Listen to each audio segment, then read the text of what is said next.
So, what is product substitution?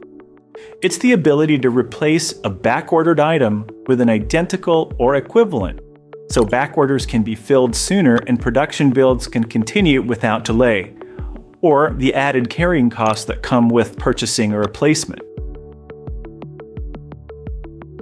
You might also be asking, do sales departments need this? And isn't substitution strictly a job for the procurement department?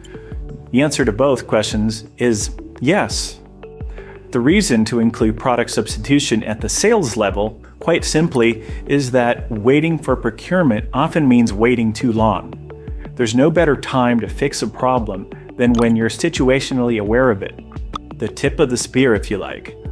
Imagine you have a large order set to ship complete, but a single back-ordered item is holding up the entire fulfillment process. If you wait for the next demand plan to run, which might take weeks, you'll likely breach the ship date and upset a key customer. This is why the best ERP systems empower sales agents to act immediately. If you're watching this on YouTube and want to learn more, click on the link in the description. Otherwise, if you're on our website, click the Contact Us button and schedule a discovery meeting with a Biz Automation expert.